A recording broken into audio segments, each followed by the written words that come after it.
American Indian art is in the spotlight this week, both in Paris with a new exhibition assembled in part by the Nelson Atkins Museum and in Johnson County at the Nerman. Also, filmmaker Tracy Tragos is back with another award-winning documentary. This one's set in a small Missouri town, Rich Hill.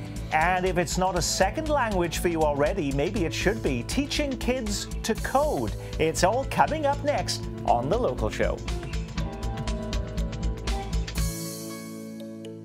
Hi, I'm Randy Mays. And I'm Nick Haynes. Welcome once again to The Local Show. You know, this week while Nick and I stayed here in Kansas City, a number of local folks have been in Paris, attending the opening of a new exhibition at the Musée du Quai Branly in the shadow of the Eiffel Tower. That exhibition, Plains Indians, Artists of Earth and Sky, is a partnership with the Nelson Atkins Museum and will come back to Kansas City in September before heading off for a run at the Metropolitan Museum of Art in New York City. In other words, it's a very significant show. American Indians who are the most well-known and the least well-known. I mean, everyone knows them through, of course, the movies and a few pictures, but not so much about their real identity and their real lifestyle and the course of their history.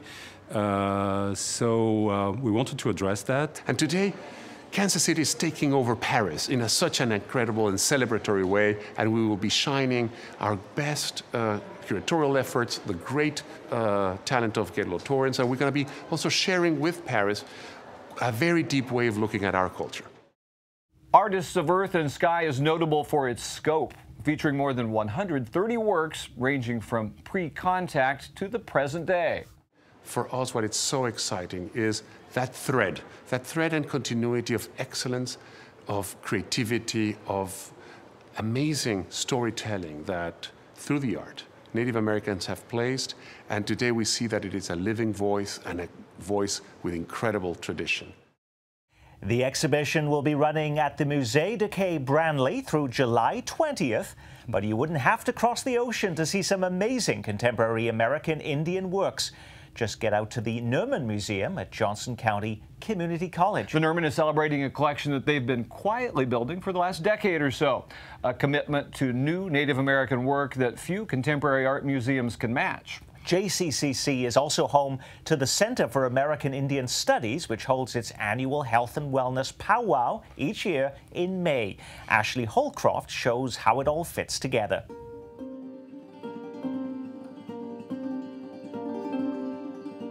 Many American Indian artists, obviously, they share the fact that they were the indigenous peoples of this country, of this continent.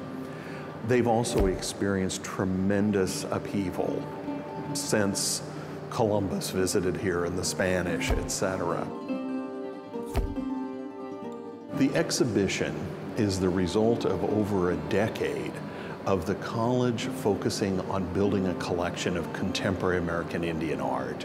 And I should share with you that this is a genre that most contemporary art museums really have not collected or explored for the most part. And we determined that it was an area that we very much wanted to have represented at the Nerman Museum.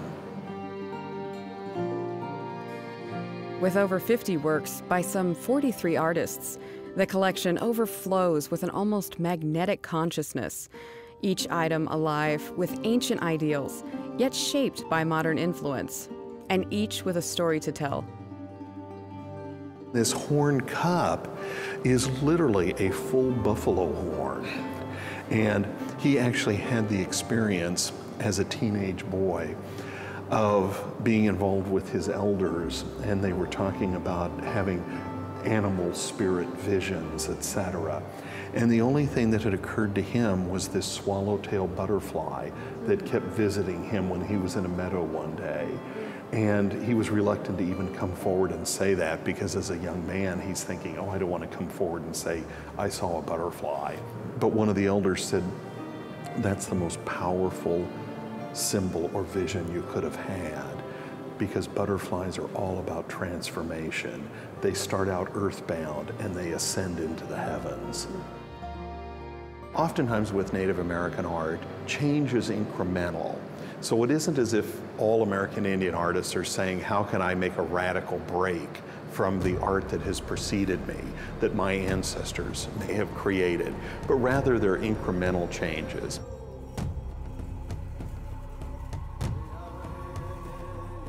This particular piece is Brad Callhammer. And Brad is coming out of a very different tradition because he wasn't raised in an American Indian household. He was adopted. That was at a time in the 50s when government officials would come in to the home and remove the infant and destroy all records. So he'll really never know who his original parents were. When we first visited his studio in New York City, the painting was about 80% complete. And when we walked into his studio, we were so struck by it that we told him we would acquire it on the spot, unfinished. Wow. And that doesn't happen often. Right. But we knew it was going to be a masterwork. They're dealing with politics, social issues, just a variety of things, oftentimes with a sense of humor, and sometimes very poignantly, in a very aggressive manner. I think they bring a uniquely American, if we want to use that word, perspective. And I think that they have extraordinarily important things to say. And I think that they also connect us with the landscape. What she's doing is she's addressing people's perceptions of American Indians, particularly in this instance, Plains Indians.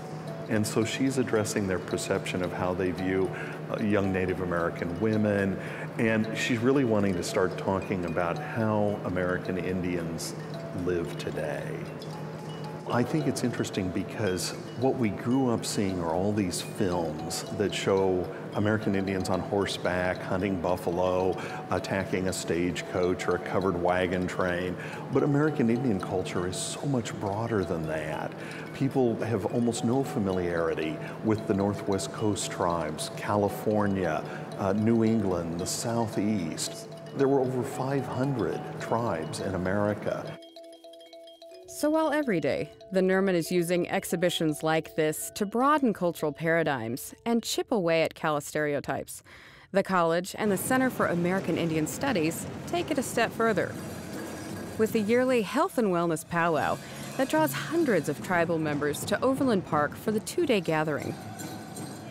Most people who aren't familiar with powwows often think it's a ceremony or something like that. It's actually a social gathering. It involves dancing, music, food, arts and crafts. And while all that's going on, we also have health screenings open to the public, so anyone's welcome to come. And the health screenings are provided by KU Med.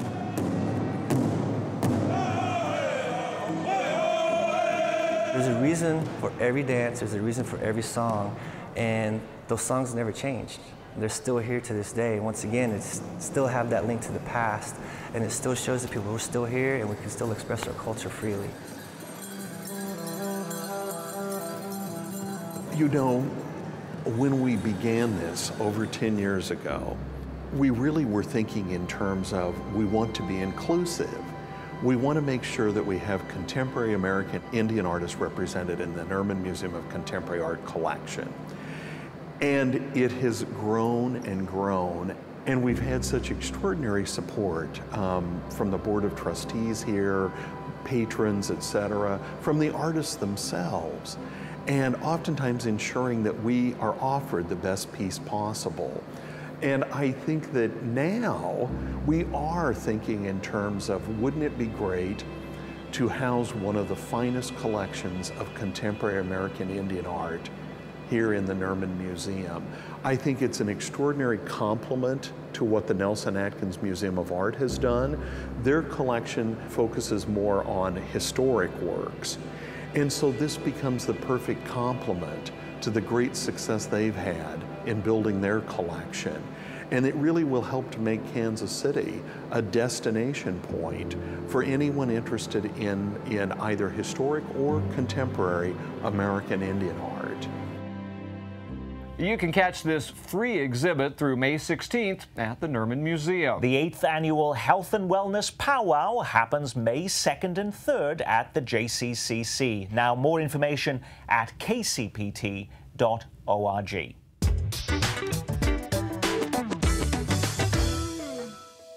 We move now from art that hangs on gallery walls to the kind you see on movie screens. The Kansas City Film Fest is underway at the Cinemark Plaza and Alamo Drafthouse this week with a dizzying variety of short films, features, animation and documentaries, including one about Gore Vidal and another profiling inventor Dean Kamen. I didn't get up one day and say, gee, we ought to work on the world's water problems. We were working on a way to make home dialysis a possibility. It worked. But once we realized we could take everything out of water, no matter what it is, organics, toxins, that same machine could be carried into villages and allow a few billion people to have the purest water in the world. There's plenty of music and horror and comedy. Lots of locally made product too. My fellow Americans, I don't have much time. I know that many of you feel that things have not made sense for some time now, and you elected me to fix that. As a new president, I now know that...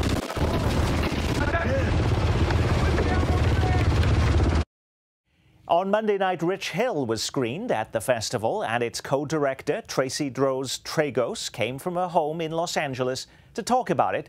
Rich Hill won the Best Documentary Prize at Sundance a few months ago. And we know Tracy from the Emmy Award-winning documentary she produced with KCPT called Be Good, Smile Pretty. After a 10-year interval, Randy Mason was thrilled to be able to sit down and catch up with Tracy. We probably ought to get pretty basic because people see Rich Hill, they might think travelogue or some capsulization of a town, but it's not exactly that. I think we've got a different story going altogether. Yeah, no, it's an intimate portrait in the lives of 3 kids and their families. We were with them for well over a year and a half and really allowed them to be the authors of their story and let us into their lives to share their challenges and hopes and dreams and circumstances. Let's see, Harley, and help me here with the other. Harley, Apache, and Andrew. We knew we wanted to tell the story of the families who were struggling. We knew we wanted to give them a voice because we weren't hearing their stories told very often. But we didn't know who our subjects really would be until we met the 3 kids in different kinds of ways and were so welcomed in their homes.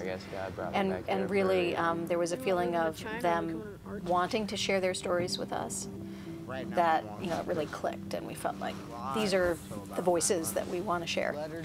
And when you say we, actually you got a co-director who's, you got family involved here once again. I do. My co-director is my first cousin, Andrew Droz Palermo. He is an incredibly gifted cinematographer, and he and I hatched a plan that we would collaborate on this, in part because of our connection to the town.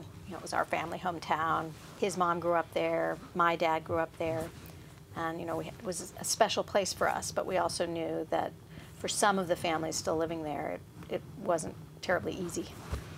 It's a story that, it gets alluded to a lot, that small towns are hurting, but seldom do we probably get this kind of intimate access. Was it something you always expected you'd be able to do? Because you are not a small town person anymore yourself, per se. Yeah. I mean, it's a weird balance between being an insider on the one hand because of my family connections to the community, but also being an outsider. I don't live there, and I'm coming in, and so I'm seeing it through a different lens because of that. Of course, we were interested in an intimate story. Those are the stories that really, interest me, stories about family, personal stories that get up close. This was coming from a different place, more from the heart instead of the head. Well, this does kind of take us back to that other film that got you started, which had a success of immense proportions, winning the National Emmy for Best Documentary. Be Good, Smile Pretty was such a personal story. I don't suppose you can ever top that one in many ways, can you, in terms of that intensity of hitting you right where home is? Yeah, and also putting myself and my family in it. Yeah, I mean, that was as personal and directly personal on me a story as I could tell. But in some ways, Rich Hill is equally personal. I mean, it is themes of family and connection and love and family bonds. Well, since the first one, you've become a mother, and I think, you know, in a sense, this broadening out of the world to once you've made your first film that had such an impact, now seeing the ways that, you know, the world can change through these kinds of things, probably a little bit of the lens of motherhood in there, just a tad. No, absolutely. I don't think this film could have been made. It was a collaboration, obviously, but you know, my significant part of the collaboration was, I think, the lens of motherhood. I have 2 daughters, 5 and 8.5, and I had a strong connection with the mothers in the films, the struggles and the challenges and the stresses, but then also the boys, I think, saw me with a certain amount of respect, and they couldn't pull one over on me as much. So they were honest with me.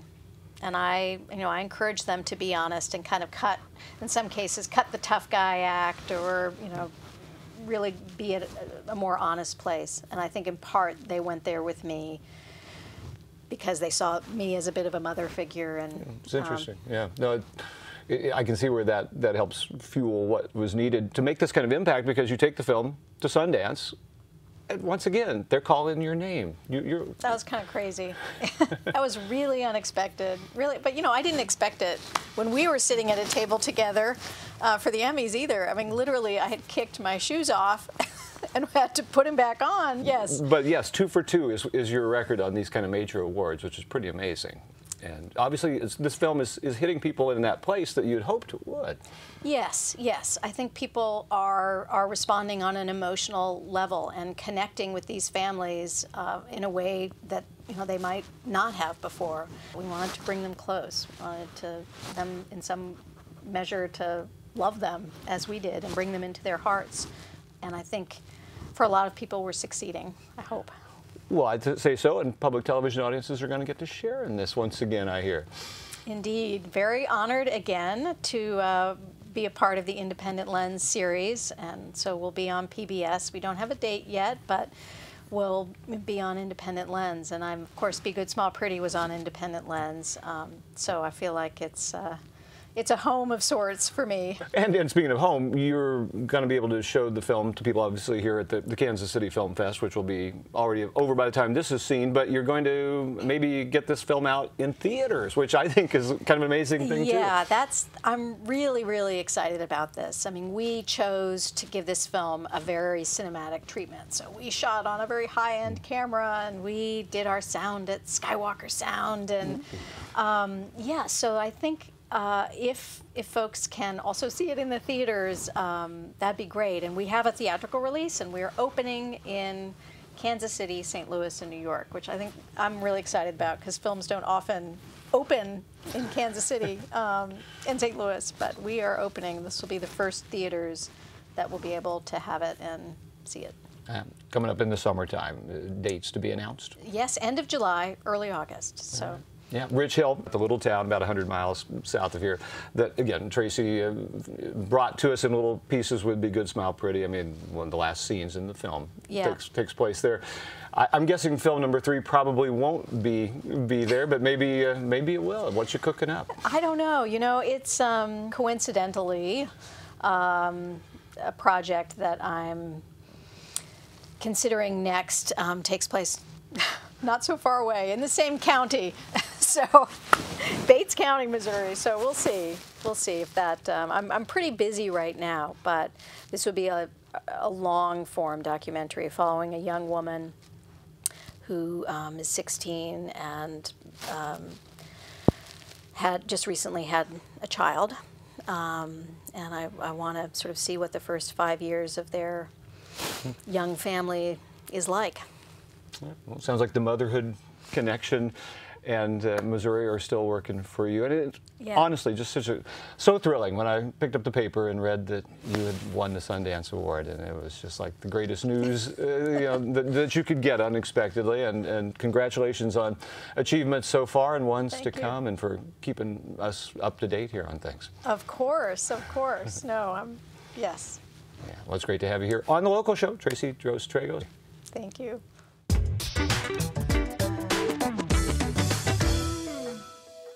Now, these days, technology is everywhere. Because we rely so much on computers, the need for computer programmers has been growing exponentially. In fact, computer science is one of the few careers where there are more jobs than people. But despite this, many schools still don't teach any classes on the subject. KCPT's Kyle Geary set out to see how important computer programming is and how some metro schools are preparing students to pursue careers in the field. We all use computers, whether it's Facebook, Instagram, or Twitter. For most of us, it's a matter of turning it on and letting the magic happen. But for the new generation, it's not just getting computers to work, but learning how they work. Today, coding has gone from geeks in basements to millionaires in Silicon Valley. There are new digital languages, and those who study computer science are fluent. With these skills, coders have nearly limitless capabilities to create and impact the world. But how important is it really? I think it's ultra important. It really doesn't matter what market you're in. I mean, if you look at what coding is now, it's a lot like what computers and typing in the internet was 10, 15, 20, 30 years ago. It all boils down to this is the way things are moving, and you can either make the choice to take the time to learn it and understand it and grapple that in your own way, or you can ignore it and just get passed over as everyone else continues to do that. Mike Wilson is the president of Enginology, an idea accelerator in Kansas City. He says that coding today is what typing was decades ago, and that eventually it will be a part of our everyday lives. It's the same thing with coding. You know, the access just hasn't reached the schools yet, and it needs to be treated much more like a traditional setting, much more like foreign language. It needs to be formalized, put in the classroom, and put standards against it.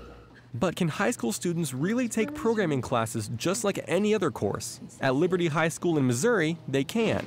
Angie Klein teaches these courses and says there are multiple levels for all types of students, and that most of her classes are not just for those who will have a career in coding, but are meant to introduce and inspire students curious about computer science.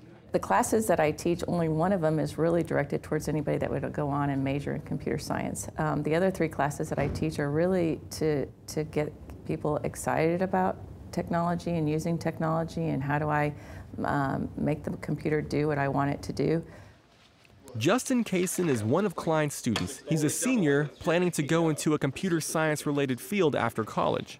Kaysen says that computer code is very important to everyday life, but admits that sometimes it can be difficult. Coding is how every program is made, and without it, nobody would be able to do anything. There wouldn't be a GUI, there wouldn't be Facebook, there wouldn't even be web pages because there would be no HTML. It's challenging, and it requires you to be more creative than lots of other areas in the field. At Olathe South High School in Kansas, Timothy Shipley teaches classes on programming languages like Java and C++. Shipley says that even a basic knowledge of how coding works will greatly benefit students as they enter the workforce. You know, I can't think of anything that a student can do that wouldn't benefit from some knowledge of computer programming. Both Shipley and Klein use computer programs that make coding easier for students to understand. One of the programs is Alice. To see firsthand how effective it is, I tried the program under the supervision of Lisa Custer, one of Shipley's fellow teachers. Okay, so the commands are down here at the bottom, and you can just drag by pointing to the little gray box there and pulling it into the screen. And as you do, you'll see the green line, and that's where you know where you're going to insert the code. All right. So now you'll do something in order. Okay. So you can tell it that you want it. Alice lets students drag and drop color-coded commands into the program rather than having to type everything. This makes it easier to understand and cuts down on errors, but Custer says that beneath the surface, students are still coding. Think about that. So this is just an easier way for students to look at it, but really when under the hood there, it's code. It's code, right. Outside of the classroom, organizations like Code.org are putting in a lot of effort to get kids interested in computer science. They have created a series of videos hosted by will.i.am, Mark Zuckerberg, and even President Obama, urging everyone to try an hour of code. I was 13 when I first got access to a computer. Learning how to program didn't start off as wanting to learn all of computer science or trying to master this discipline or anything like that. Don't just buy a new video game, make one. Don't just download the latest app, help design it. Don't just play on your phone, program it. According to Code.org, 90% of schools do not teach any computer science. In an effort to change this, it provides teachers who want to take part with lesson plans. Shipley believes that more educators should take advantage of this. I'd like to see a lot of schools do it. And I think part of the problem why some schools don't is because English teachers aren't probably going to be very confident about teaching an hour of code. But the neat thing about it is the hour of code organizers send out all the curriculum you need. So you don't really have to be a programming teacher or know anything about programming to participate and do the hour of code. With all of the potential resources available, Wilson believes that we are beginning to see a glimpse of what the future holds for young programmers. And there's lots of industries, engineers, architects that have all had their time, and right now it's the time of the programmer. It's ultra important to have that access early. The earlier the better. But right now, if you're in high school and you start programming, there's a wealth of opportunity for you. There's more jobs than there are people. It did something. Only time will tell what's in store for the future of computer science education. This is Kyle Gary with the Hale Center for Journalism. And that's all the time we have this week. But next week, we'll go to Lawrence to learn how the Dyke Museum's classic panorama is being restored. And how the Lyric Opera is working to put younger audiences in the seats for its shows. We'll see you then.